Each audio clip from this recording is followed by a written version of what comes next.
আসসালামু আলাইকুম রহমতুল্লাহ।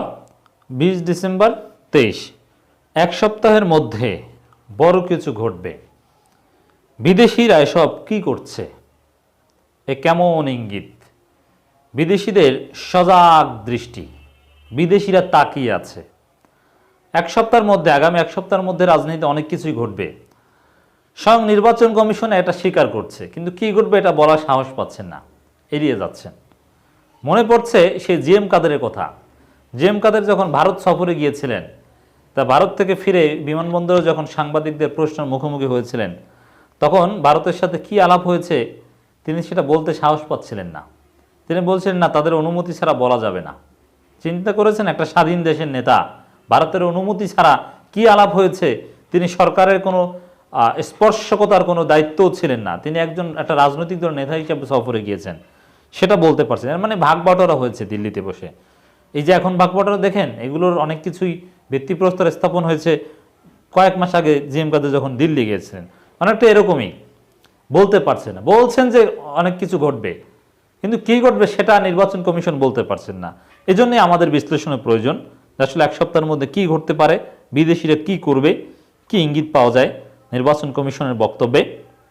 দর্শক, ইত্তেফাক থেকে আমি আপনাদেরকে শোনাচ্ছি, আগামী এক সপ্তাহের মধ্যে অনেক কিছু ঘটবে। ইসি আনিস একদিকে প্রধান নির্বাচন কমিশনার নির্বাচন যে সুষ্ঠু হবে সেই গ্যারান্টি দিতে পারছেন না। তিনি প্রার্থীদের কাছে অনুনয় বিনয় করছেন, তারা যেন ভদ্র হয় বা নিয়মকানুন মেনে চলে, না হলে সম্ভব নয়, এরকম কথাবার্তা বলছেন। আবার নির্বাচন বৈধতা পাবে কিনা তার জবাব আত্মবিশ্বাসের সাথে দিতে পারছেন না। আবার বলছেন যে নির্বাচন হবে, যে কোনো মূল্যে করবে। আবার একটু কঠোর কথাবার্তাও কেউ বলছেন। নির্বাচন কমিশনারদের কেউ কেউ একবারে পুরো আওয়ামী লীগের সুরে কথা বলছেন, আবার কেউ কেউ বাস্তবতা মুখ থেকে বের হয়ে যাচ্ছে। সবাই আওয়ামী লীগ। আগে নির্বাচন কমিশনারদের মধ্যে মাহবুব তালুকদার সাহেব, তাকে খুব ভালো মনে করা হতো, তিনি মানুষ হিসাবে ভালো, এবারে সিএসিও মানুষ হিসাবে ভালো, কিন্তু ওভারঅল তারা আওয়ামী লীগের এজেন্ডাই বাস্তবায়ন করেছে। মাহবুব তালুকদার সাহেবের আগের বার যদি ভালো হতেন, একেবারেই নিরপেক্ষ হতেন, তাহলে তিনি পদত্যাগ করতেন, কিন্তু তা না করে তিনি কিন্তু শেষ পর্যন্ত সেই নির্বাচনের বৈধতায় দিয়ে গিয়েছেন। আওয়ামী লীগ 18 সালে রাতে নির্বাচনে ক্ষমতায় এসেছে, তিনি কিন্তু সাইন করেন নাই, বৈধতা দেননি, বিষয়টা কিন্তু এরকম নয়। তো এখন এবার নির্বাচন কমিশনারগণ মাহবুব তালুকদারের মতো একটু নিরপেক্ষ রোলও প্লে করতে পারছে না, একেবারেই নগ্ন আওয়ামী লীগের রোল প্লে করে যাচ্ছে। এই নিউজটি একটু আপনাদেরকে শোনাতে চাই দর্শক। নির্বাচন কমিশনার ইসি মোহাম্মদ আনিসুর রহমান বলেছেন, আগামী কয়েকদিনের মধ্যে অনেক কিছুই দেখবেন।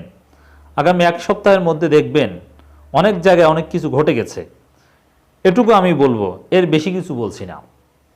এখন কি ঘটবে, মানে এটা দ্বারা আসলে আমি মনে করি নির্বাচন কমিশনের বিদেশি চাপ বা রাজনৈতিক অঙ্গনে বড় কোনো অঘটন ঘটবে সেটা তো না। মানে এটা দ্বারা তিনি বোঝাতে চেয়েছেন যে অনেক প্রার্থী যারা নির্বাচনে আচরণবিধি মানছে না, স্বতন্ত্র আওয়ামী লীগ মারামারি করছে, অনেকের প্রার্থিতা বাতিল করবেন বা বড় বড় পদক্ষেপ নিয়ে তাদের হ্যাডম দেখাবেন, এরকম কিছু ইঙ্গিত দিচ্ছেন। আমি মনে করি যে কয়েকজন প্রার্থীর মানে বিদেশিদের দেখাতে হবে যে নির্বাচন কমিশন শক্তিশালী, তাদের অধীনেই সব কিছু। এজন্যে এখন মূল আওয়ামী লীগের প্রার্থী বা আওয়ামী লীগ যাদেরকে জিতিয়ে আনবে তাদের সাথে কিছু করতে পারবে না। ওই গুরুত্বহীন প্রার্থীদের, স্বতন্ত্র কিংবা স্বতন্ত্রদের মধ্যেও আবার গুরুত্বপূর্ণ বা গুরুত্বহীন আছে, আওয়ামী লীগ যাদেরকে স্বতন্ত্র হিসেবে জিতিয়ে আনতে চায় তাদের বিরুদ্ধেও কিছু করতে পারবেন না। অথবা যেসব জায়গায় সমঝোতা ছাড়া অন্যান্য দলের লোকজন নির্বাচন করছে, যেমন জাতীয় পার্টি 26 আসন ছাড়াও তো অনেক জায়গায় নির্বাচন করছে, তো এরকম বিভিন্ন জায়গায় দেখবেন যে প্রার্থীদের বিরুদ্ধে বড় বড় ব্যবস্থা নিচ্ছে, এমনকি প্রার্থীতা বাতিল করছে। তিনি এগুলোকে বলছেন যে অনেক কিছু ঘটবে, এটাই। আর কেন এই বাতিল করা বা বড় ঘটনা দেখাতে হবে সেটাও তার বক্তব্যের মধ্যে আছে। ইসি আনিসুর রহমান বলেন, বিদেশিরা তাকিয়ে আছে, বাংলাদেশে কেমন নির্বাচন হয় সেটা দেখবে। এর মানে বিদেশিদেরকে দেখাতে হবে, এই জন্য নির্বাচন কমিশন বড় বড় পদক্ষেপ নেবে। কিন্তু আমার মনে হয় না যে বিদেশিরা এতে আশ্বস্ত হবে, কারণ নির্বাচন তো ভাগ বাটোয়ারা বা এটা যে নির্বাচনের ফলাফল কী হবে এটা তো ভোটের আগেই 18 তারিখের মধ্যেই ফাইনাল হয়ে গিয়েছে। অতএব এখানে নতুন কিছু নেই, জাস্ট বিরোধী দল কী হবে, স্বতন্ত্র না জাতীয় পার্টি, এই ক্ষেত্রে একটা চমক থাকতে পারে, আর কিছু না। তো আমাদের সর্বাত্মক চেষ্টা থাকবে নিরপেক্ষ একটি ভোটের আয়োজন করা। এই নির্বাচন যেন প্রশ্নবিদ্ধ না হয় তার জন্য কমিশন সবার সহযোগিতা চেয়েছে। তিনি বলেন, যারা স্বতন্ত্র প্রার্থী আছেন তারা শক্তি সামর্থ্য আছে বলেই নির্বাচনে নেমেছেন। আমি আজকে তাদের বলছি তারা মাঠে থাকবে। তাদের অভিযোগের কথা শুনেছি এবং বলেছি শেষ সময় পর্যন্ত মাঠে থাকার জন্যে। এখন আওয়ামী লীগ যাকে জিতিয়ে আনতে চায়, আওয়ামী লীগ অনেক জায়গায় নৌকাকে হারাতে চায়, সহজ কথা। এর চাইতে আওয়ামী লীগের স্বতন্ত্র জিতিয়ে আনতে চায়, অনেক জায়গায় নৌকা হারাবে। যেমন আওয়ামী লীগের মিত্র বা শরিকদের, সাপোজ হয়তো বা রাশেদ খান মেনন, তাকে জেতানোর ক্ষেত্রে আওয়ামী লীগ সিরিয়াস নাও হতে পারে।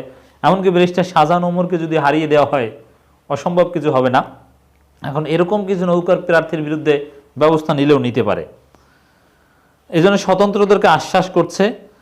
আর এই স্বতন্ত্র কার্ড ব্যবহার করেই দেখাতে চাইবে যে না, আমরা তো সবাইকে স্পেস দিয়েছি।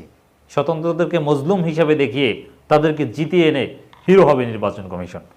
নির্বাচন কমিশনার বলেন, ভোটের দিন আরেকটি বিষয় লক্ষ্য করা যায়, প্রার্থীরা বলেন আমরা এজেন্ট বের করে দিয়েছে, আমার এজেন্ট বের করে দিয়েছে। মূলত তিনি এজেন্টই দেননি, যে কারণে আজকে প্রার্থীদের বলেছি ভোটের দিনে একটি নির্ধারিত ফর্ম দিব, ভোট শুরু হওয়ার আধা ঘন্টা আগে যেন তাদের এজেন্টের নাম দেয় এবং তারা যেন উপস্থিত থাকে।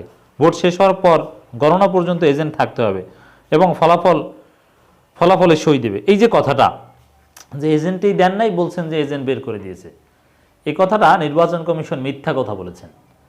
আমরা দেখেছি যে এজেন্ট বের করে দিয়েছে, এজেন্ট সাক্ষাৎকার দিয়েছে, মেরে বের করে দিয়েছে, এরকম হাজারো ঘটনা এই নির্বাচন কমিশনের অধীনে বিভিন্ন উপনির্বাচন, সিটি কর্পোরেশন নির্বাচনে ঘটেছে। আর বলছেন যে এজেন্ট বের করে দেওয়া হয়নি, এজেন্টই দেননি।